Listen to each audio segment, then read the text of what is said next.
रामकृष्ण हरी मैत्रिणींनो, आज मी तुमच्यासोबत शेअर करत आहे मुंबई स्टाईल स्ट्रीट पावभाजी. याची चव अशी आहे की तुम्ही हॉटेलची पावभाजी सुद्धा विसरून जाल. चला तर मग पावभाजी बनवायला सुरुवात करूया. देवाने हिवाळा ऋतूला भरपूर समृद्ध केले नाही का? कारण कितीतरी प्रकारच्या भाज्या आपण हिवाळ्यामध्ये पाहतो. पावभाजीसाठी प्रथम मी वाटाणे सोलून घेतले, 2 बटाटे, थोडी फ्लॉवर, थोडी सिमला मिर्च हे सर्व चिरून घेतलं. आता भाज्या धुताना पाण्यामध्ये मीठ टाकायचं आहे. ह्यामध्ये मी फ्लॉवर आणि सिमला मिर्च हे स्वच्छ धुवून घेते. 10 मिनटं त्या पाण्यामध्ये ठेवायचं, म्हणजे त्यामध्ये अळी कीड काय असेल तर ती निघून जाते. हिवाळ्यामध्ये वेगवेगळ्या प्रकारची लोणची, भाज्या, लाडू असे बरेच पदार्थ बनवले जाते, कारण हिवाळ्यामध्ये भूकसुद्धा खूप लागते, अन्नसुद्धा लवकर पचतं. म्हणूनच की काय आपल्या परंपरेमध्ये दिवाळीमध्ये बरेच प्रकारचे चकल्या, चिवडा, करंज्या, लाडू हे बनवण्याची प्रथाच रूढ झालेली आहे. तुम्हाला काय वाटतं? आपले हे पारंपरिक सण आहेत ते या ऋतूसाठी योग्य आहेत ना? सर्व भाज्या व्यवस्थित धुवून झाल्या की कुकरमध्ये सर्व भाज्या एकत्र करायच्या. वाटाणा, बटाटा, फ्लावर, सिमला मिर्च आणि भाज्या बुडतील एवढंच पाणी घ्यायचं आणि कुकरची एक शिट्टी करून घ्यायची. पाणी जास्त वापरलं तर भाजी पातळ होते. भाज्या शिजायला वेळ लागत नाही, त्यामुळे एक शिट्टी बस आहे आणि पाणीसुद्धा भाज्या आहेत तेवढं पुरेसं असतं. कुकरची एक शिट्टी होईपर्यंत मसाल्याची तयारी करून घ्यायची. कोणतीही रेसिपी बनवताना त्यासाठी जे जे साहित्य लागतंय त्याची पहिली लिस्ट बनवायची आणि त्याप्रमाणे ते सर्व बाजूला काढायचे, म्हणजे आपला भरपूर वेळ वाचतो. मसाल्यासाठी आता इथे मी 2 कांदे, 2 टोमॅटो, 1 लसूण, थोडं आलं आणि बीट घेतलेलं आहे. भाजीमध्ये बीट वापरल्याने भाजीला रंग चांगला येतो. आपल्याला केमिकलयुक्त जे कलर असतात, रंग असतात ते वापरण्याची गरज पडत नाही. आता कांदा टोमॅटोचं वाटण चांगलं बारीक वाटून घ्यायचं आहे. जेवण करणाऱ्या बाईचा मूड जर चांगला असेल, आनंदी असेल, तर त्या जेवणाची चवसुद्धा छान येते आणि जे लोक खाणारे असतात त्यांचा मूडही चांगला राहतो. आता तुम्ही म्हणाल हे कसं? तर आपला मूड किंवा जे काही आहे हे पण एक एनर्जी आहे. आपण आपली एनर्जी त्या अन्नामध्ये ट्रान्सफर करत असतो आणि तीच एनर्जी जेव्हा लोकं खातात त्यांच्यामध्ये जाते. म्हणून जेवण करताना नेहमी आपला मूड आनंदी ठेवायचा. आता रेसिपीच्या फायनल स्टेजमध्ये आपण आलेलो आहोत. कढईमध्ये तेल थोडं गरम केलं आहे, थोडं बटर टाकलं आहे. आता ह्यामध्ये जिरे मोहरीचा तडका द्यायचा आहे. जिरे मोहरी चांगली तडतडली की वाटलेल्या मसाल्याचं वाटण त्या तेलामध्ये घालायचं आहे. मैत्रिणींनो, तुम्ही जर गृहिणी असाल, दिवसभर घरात असाल किंवा घरातून काम करत असाल, तर मग घरात आपल्याला खूप बोर होतं. स्वतःला पाहूनच मी काय करते, मी काय होते, असं मनामध्ये बरेच विचार यावे लागतात. तुमच्या मनात येतात का असे विचार? माझ्या मनात असे विचार बरेच वेळा आलेले आहेत. हे असं होण्यामागचं कारण हे आहे की जेव्हा आपण बाहेर काम करत असतो, जॉब करत असतो, तेव्हा आपण स्वतःची थोडीफार तरी काळजी घेतो. काळजी घेतो म्हणजेच काय, स्वतःला व्यवस्थित ठेवतो. रोजच्या रोज व्यवस्थित केस विंचरणे, कपडे व्यवस्थित घालणे. पण घरात असताना आपण ह्या गोष्टी करत नाही आणि हाच जो आळस आहे किंवा स्वतःकडे लक्ष न देणे, त्याच्यामुळे मग आपल्याला मनातूनच एक निगेटिव्हिटी सुरू होते. बाहेर जातो त्यावेळेला आपला जायचा टाईम असतो, येण्याचा टाईम असतो. ओव्हरटाईम जर सोडला तर जेवणाची वेळ, चहा पाण्याची वेळ सगळ्या वेळा ठरलेल्या असतात. म्हणजे सर्व व्यवस्थित टाईम टेबलप्रमाणे होतो. पण घरात आपण असं टाईम टेबल वापरतो का? नाही वापरत ना. म्हणूनच हे सर्व प्रॉब्लेम्स येतात. म्हणून आपण टाईम टेबलप्रमाणे वेळेचं नियोजन केलं पाहिजे, जेणेकरून आपण आनंदी आणि उत्साही राहू.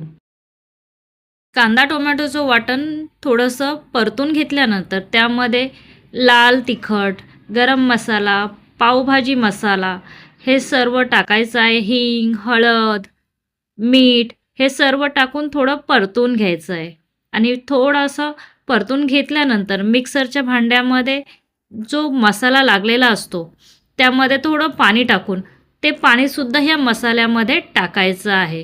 कारण मसाला जर सुक्का असेल तर तो खालून लागण्याची, करपण्याची शक्यता असते. तेलात थोडा वेळ हे सर्व मसाले परतून घेतल्यानंतर मिक्सरच्या भांड्यातलं पाणी टाकल्यानंतर कढईवर झाकण ठेवायचं आहे आणि 15 ते 20 मिनटं व्यवस्थित लो फ्लेमवर हा मसाला चांगला शिजून द्यायचा आहे.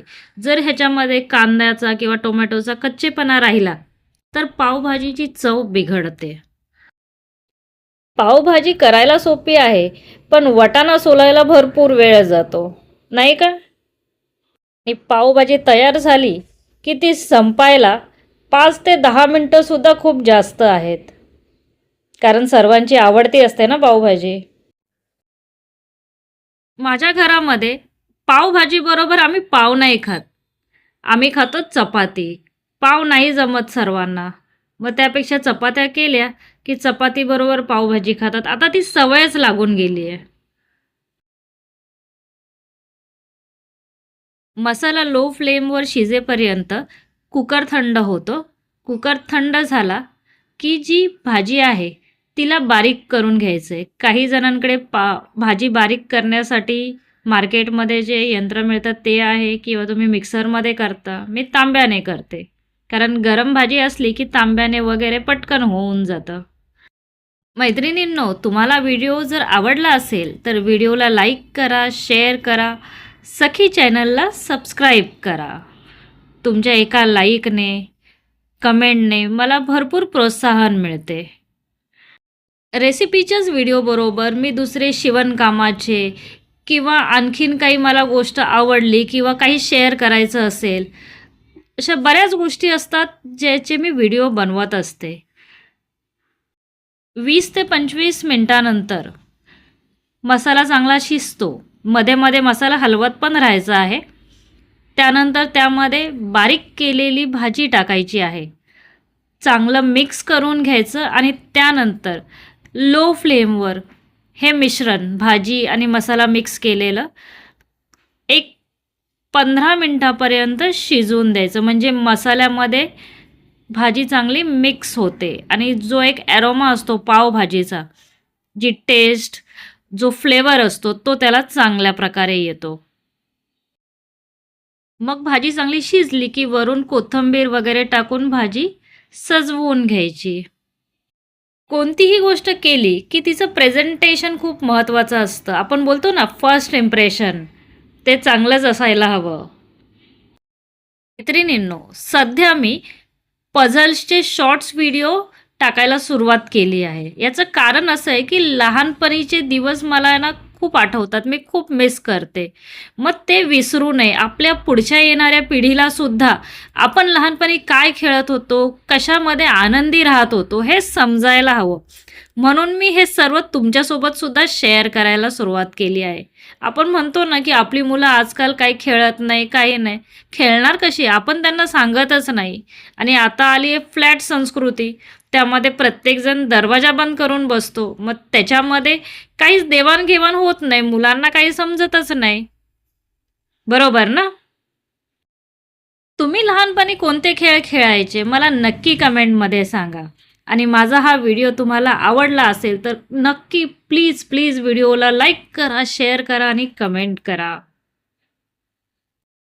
हिवाळा आहे, चांगल्या चांगल्या रेसिपी बनवा, सर्वांना खायला द्या, कुटुंबासोबत वेळ घालवा आणि नेहमी आनंदी राहा. सर्वात महत्त्वाचं स्वतःची काळजी घ्या. कारण आपण स्वतःची काळजी घेतली तरच आपण कुटुंबाची काळजीसुद्धा घेऊ शकतो.